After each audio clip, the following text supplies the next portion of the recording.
According to Reuters, a US court on Monday ordered Pyongyang to pay $501 million in damages for the torture and death of US college student Otto Warmbier, who died in 2017, shortly after being released from a North Korean prison.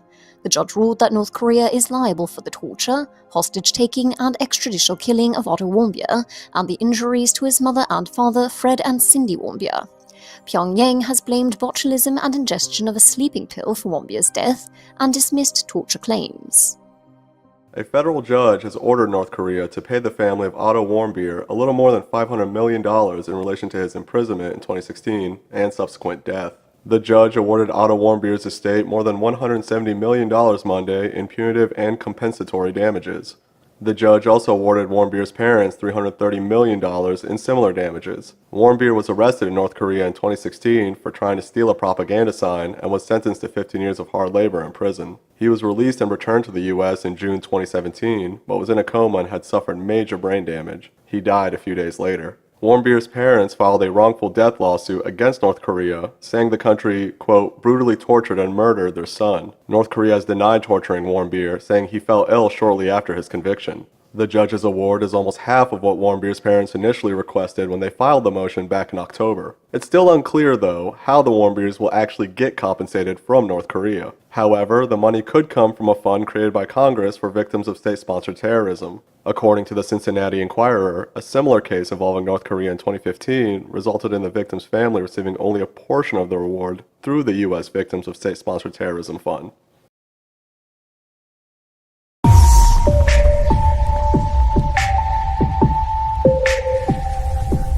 CNN reports that LeBron James has apologized after posting song lyrics on Instagram that included the phrase, "getting that Jewish money." Over the weekend, the Los Angeles Lakers forward posted an Instagram story with a caption which quoted lyrics from ASMR by hip-hop artist 21 Savage. James told ESPN that he's sorry if he offended anyone, adding that, "That's not why I chose to share that lyric. I always post lyrics. It's what I do. I ride in my car, I listen to great music, and that was the byproduct of it." James went on to say that he believed it was a compliment at first and that it was not his intent to hurt anybody.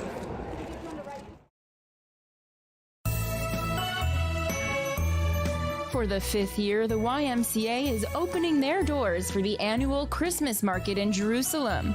Fashioned after traditional European Christmas markets, music, crafts, and holiday good cheer are all being hosted in large heated tents in the courtyard. Unlike Europe, however, the YMCA's market isn't meant for just Christians. Instead, it's a symbol of Jerusalem's religious diversity. This is a home for everyone, for Jewish, Muslims, and Christians. Everyone is more than welcome to come here. This is our mission at the YMCA, to promote a shared living inside Jerusalem and trying to appeal to the different communities within the city. So actually we're celebrating now Christmas. But for example, in May, we're celebrating the Ramadan with iftar meal exactly at the same spot where now we have the Christmas kit stand. And the message of unity is what attracts vendors to return every year. Sammy, a Christian from Jerusalem, says he loves having this time to share his customs with people from different faiths. Christmas is not just related to Christians nowadays, to be honest. Yes, it's a religious feast for Christians, but with the lights, with the Santa and so on. So even, Jewish kids, Muslim kids would love to stay with Santa. In order to create the diverse atmosphere, organizers of the Christmas market work to have vendors come from not only Israel, but also coming from the Palestinian territories. The people who are selling here, 70% are from East Jerusalem, from Ramallah, from Bethlehem, from Gaza, with permission, who actually come in every year, especially to the YMCA, to sell whatever they create at home. So many of them bringing their families, their friends, and everyone's coming together. The unique display of Christmas goods is what attracts Israelis from across the country to come spend a day in the market. We got some lovely, lovely, lovely cupcakes with Santa Claus on them. This is the beautiful kind of thing you can find here. You won't find this anywhere else in Israel. And if you do, I'll be very, very surprised. So there you go. Yeah, this kind of thing is very rare in Israel, that has to be said. Anywhere outside of, say, Nazareth or Bethlehem. No matter what your religion or background may be, the YMCA Christmas Market is a perfect reminder that everyone can join together with a little holiday cheer. Shelby Weiner, I-24 News. Christians worldwide are about to celebrate the birth of Jesus in Bethlehem more than 2,000 years ago.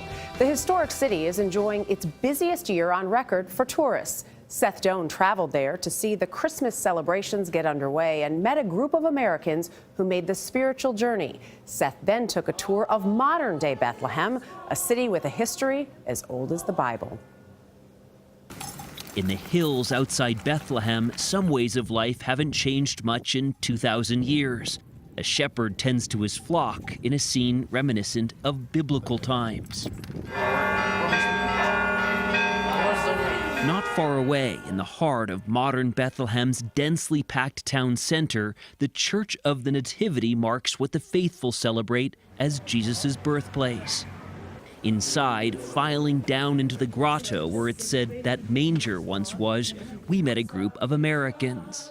And wonders of his love. Karen McCarty made her pilgrimage from Fort Worth, Texas. We watched you in there singing. You got teary. Why? Well, I'm a follower of Jesus, and it's very special to be where he was born. Bethlehem today is under the Palestinian Authority. Over the years, it's been occupied by Ottomans, British, Jordanians, and Israelis, and that culture mix pours onto the street. There's chicken shawarma and falafel, trinkets for tourists, and this unlikely stop for some pilgrims.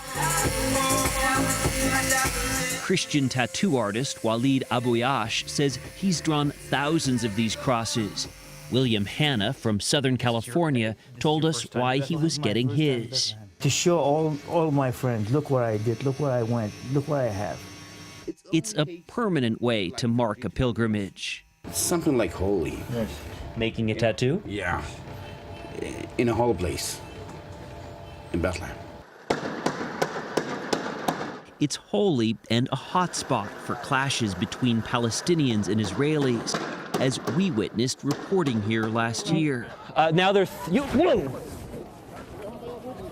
okay. Now projectiles have just been thrown in our direction. We're moving back with many of the Palestinians here who are retreating from where the Israelis are.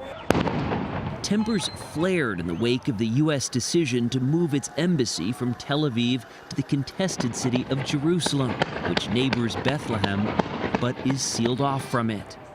One prominent feature of the modern Bethlehem landscape is this giant separation barrier, which the Israelis started building back in 2002 as a security measure. It effectively cuts off the Palestinian territories from Israel. The separation barriers here, the hotels here. This is not a typical place for a hotel. This is the point. This was Banksy's idea. Banksy, the secretive British street artist, developed the walled-off hotel, which advertises the world's worst view.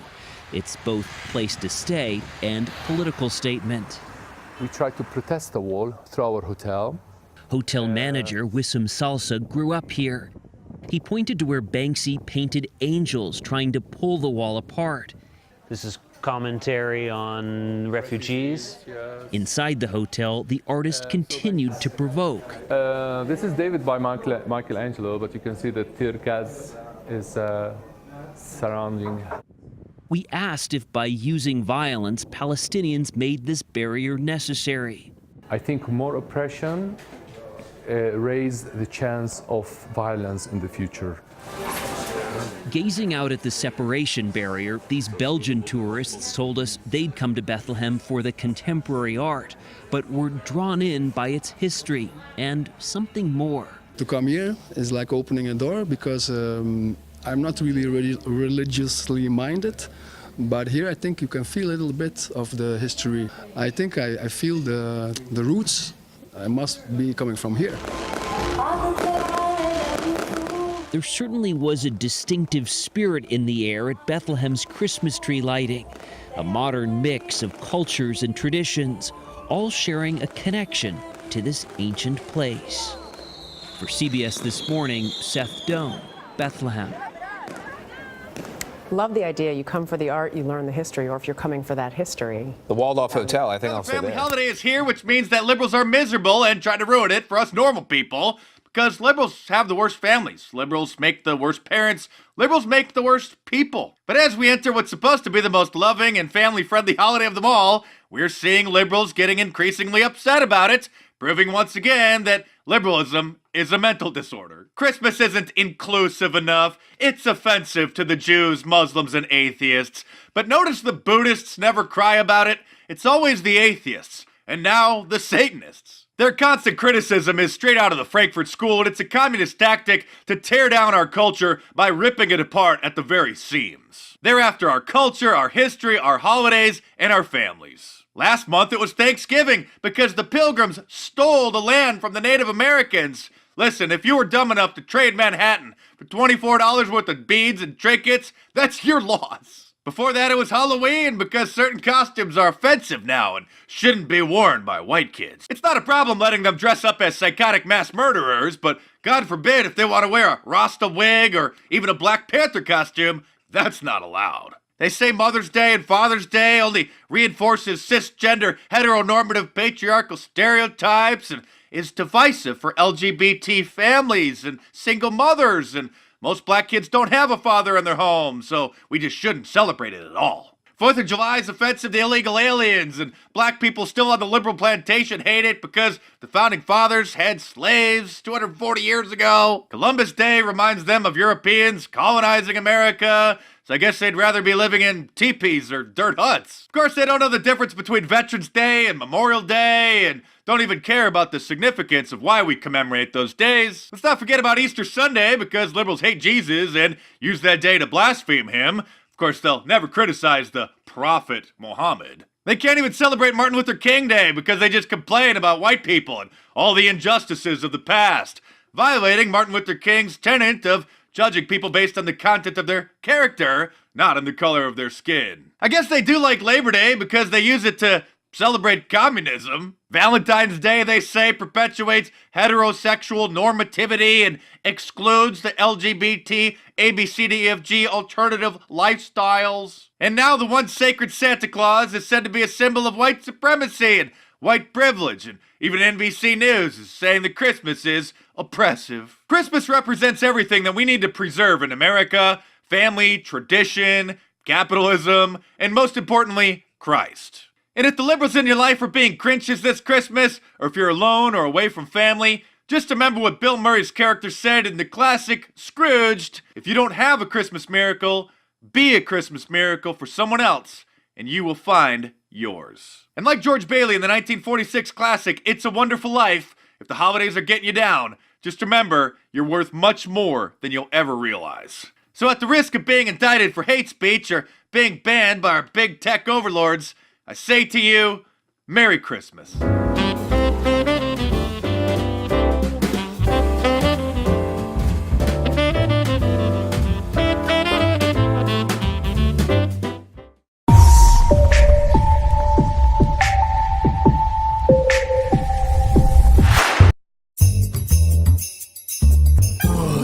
In Matthew 27, Jesus was brought before Pilate, who asked him, "Are you the king of the Jews?" At the start of Matthew's gospel, Magi from the east came to Jerusalem and asked, "Where is he who has been born king of the Jews? For we have seen his star in the east and have come to worship him." Modern-day nativity scenes depict the Magi as 3 wise men, but there were many more than that, traveling in a large caravan. The Bible says that all of Jerusalem was troubled by them, attracting enough attention to earn an audience before King Herod. Herod's own wise men confirmed that indeed the prophets talked about a king being born in Bethlehem. Herod sent the Magi on their way and told them to report back to him so he could worship this king too.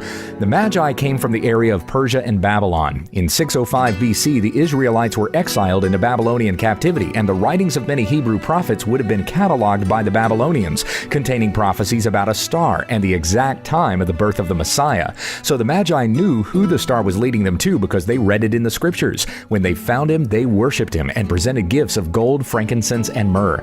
The Magi were warned in a dream not to return to Herod, who then ordered that all boys in Bethlehem under the age of 2 be killed.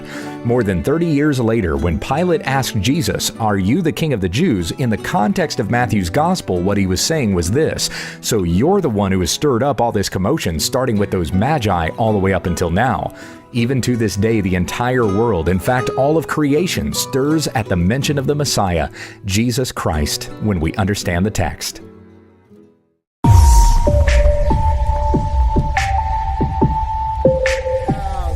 With India, people in the national capital, Delhi, woke up to a cold, foggy Christmas morning with visibility dropping to just 50 meters, affecting flight schedules and causing cancellation of over 300 trains as well. All departures at the Indira Gandhi International Airport in Delhi were suspended for over an hour as dense fog delayed 45 flights. The air quality in the region also remained severe for the 4th consecutive day as high humidity, low wind speed and drop in mercury levels prevented the dispersal of particulate matters. The air quality index of the national capital was 423 in the hazardous zone as the minimum temperature was recorded at 5.6 degrees Celsius, 2 notches below the season's average. Experts advised against all physical activities outdoors and prescribed the use of N95 or P100 respirators when stepping out. This 19-story luxury hotel is the world's lowest skyscraper, or in other words, an Earthscraper. With only 2 stories above the ground, people on the other 17 floors pay over $600 per night for a fantastic view of a giant pit. Xu Hongduo and her friend are lucky enough to be 2 of the hotel's earliest customers. In fact, they're both based right here in Shanghai. They're staying here for the afternoon, grabbing a midday coffee beneath the weekend's sunny weather. Xu, like many Shanghainese, says she's curious about fancy novelties.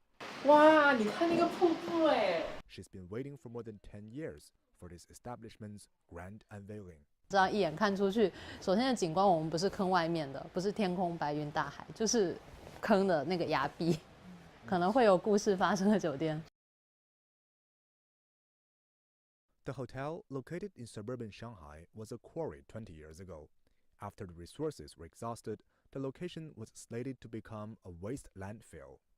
But as China tightened its environmental pollution controls, Shanghai decided to build in it something even the miners couldn't imagine.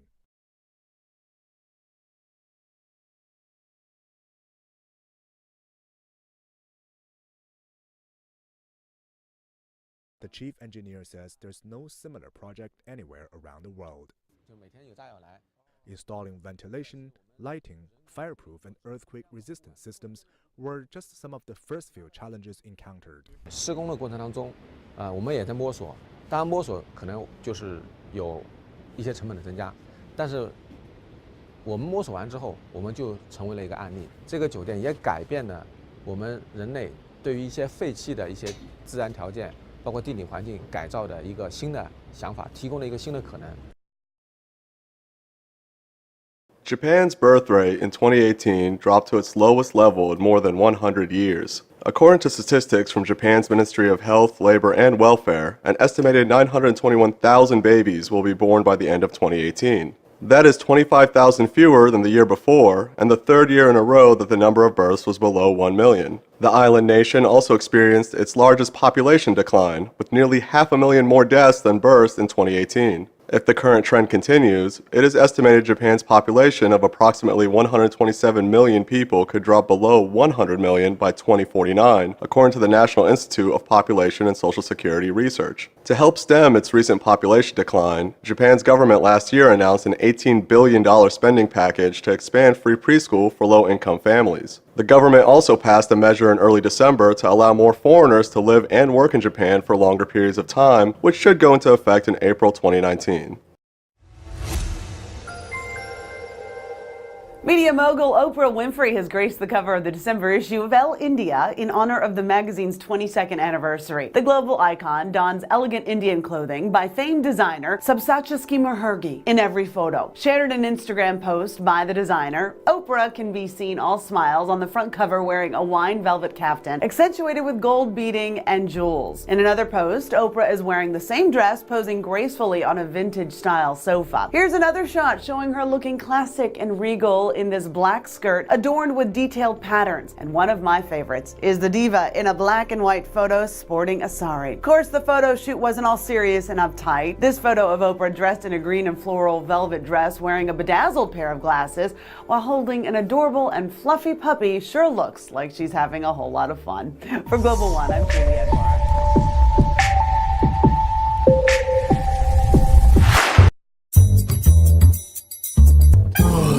There are millions of ways to be a Then human how do you being, please God? and many ways, no, but many paths to what you call God. Well, I am a Christian who believes that there are certainly many more paths to God other than Christianity. You know what? She's right. There are millions of ways to God. There are as many ways to God as there are religions, philosophies, and other beliefs, and they all end in judgment. In Matthew, Jesus said, "Before him will be gathered all the nations. To those who are his sheep, who listen to the voice of the shepherd, he will say, 'Come, you who are blessed by my Father, inherit the kingdom prepared for you from the foundation of the world.' But to the goats he will say, 'Depart from me, you cursed, into the eternal fire prepared for the devil and his angels.' Jesus said, 'Not everyone who says to me, Lord, Lord, will enter the kingdom of heaven, but the one who does the will of my Father. On that day many will say to me, Lord, Lord, did we not prophesy in your name and cast out demons in your name and do many mighty works in your name? And I will declare to them, I never knew you. Depart from me, you workers of lawlessness.' In John 5, Jesus said, 'For the Father judges no one, but has given all judgment to the Son. Truly I say to you, whoever hears my word and believes in him who sent me has eternal life. He does not come into judgment, but is passed from death to life.' Everyone gets to God, but the ones who will be saved from judgment will be those who believed in Jesus Christ, the way, the truth, and the life, when we understand the text." It's often said that because Judaism, Islam, Mormonism, and Christianity share a common historical heritage in Abraham, then they all worship the same God, right? No, they don't. While Judaism, Islam, and Christianity are all monotheistic, Mormonism is not. Mormons believe in many gods and that they will become gods themselves. They might worship a version of Jesus, but he's like a bad fiction version. He's not the Jesus of the Bible. Separating Christianity from Judaism is a bit different. Both share the Old Testament and a common ethic referring to Judeo-Christian values, but where Christianity and Judaism separate is at Christ. Orthodox Jews do not believe that Jesus is the Messiah, the Son of God, and he had some pretty harsh words for them. "If God were your father, you would love me, for I came from God and I am here. I came not of my own accord, but he sent me. Why do you not understand what I say? It is because you cannot bear to hear my word. You are of your father the devil, and your will is to do your father's desires. So if someone does not know Christ, the Son of God, then he is not a worshiper of the true God. This also eliminates Islam, since Muslims consider it blasphemy to claim that God has a son. Jesus is not God, they will say, only a prophet. But the Bible says whoever does not have the Son does not have the Father either, and the wrath of God remains on him. Jews, Muslims, and Mormons need to hear the gospel. No one gets to God except through Jesus Christ. Only those given to Jesus by the Father worship the true God, when we understand the text.